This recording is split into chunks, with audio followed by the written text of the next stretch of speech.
Palang araw po sa inyo lahat.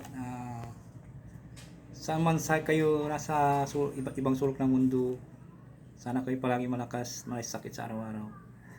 Palang umaga, tanghali sa gabi sa inyo lahat. Nandito naman po ang Iwagan ng Pangasinan na magbabagi naman po ng iba't ibang karunungan din po.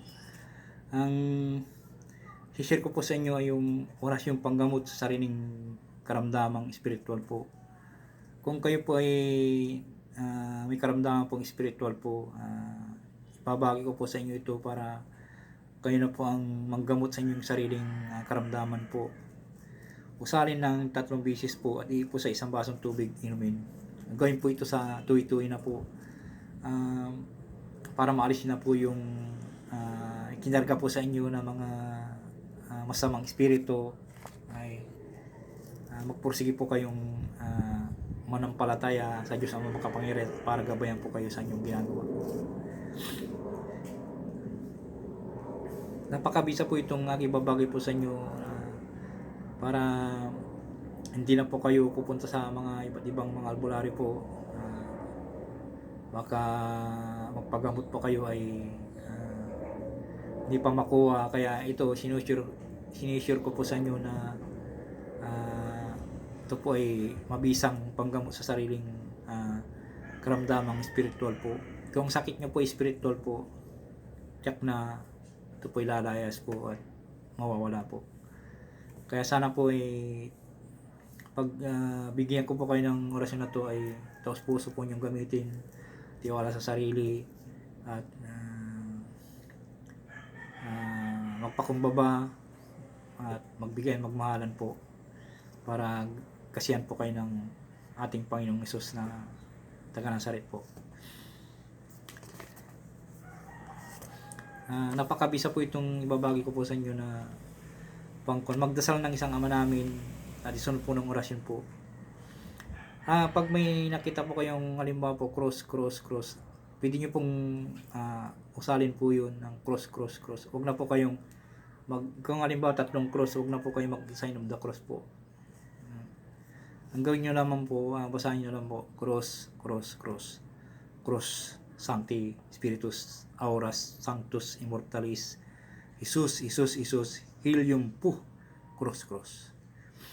Usarin nyo po ng 3 beses po at ipo isang basong tubig at inumin po para tumutuluyan po na kayong gumaling. At ito po, maraming kaparanan po ito. Pag nausal nyo po ito sa araw-araw po ay hindi po kayo kakapitan ng mga masamang espiritu, kundi lilis po.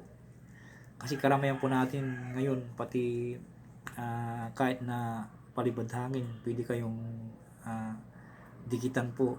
Kaya dapat sana pag may kaalaman po tayo sa spiritual o karunungan lihim po ay hindi po tayo basta-basta po ditikitan ng mga mambabarang, mangkukulam, palipad hangin, mga samang espiritu. Kaya dapat po ay magpursige po kayong mag-aral po ng spiritual karunungan lihim po para hindi po tayo basta-basta babatuin po ng mga masamang nilalang po o masamang demonyo. Kaya dapat po ay magpursige po kayo na mag-aral po ng karunungan lihim po. Yan po. Magdasal ng isang Ama namin at sunod po yung orasyon po ng 3 beses po at ipo sa tubig inumin po sa araw-araw po. Narito pang orasyon po.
Salamat po.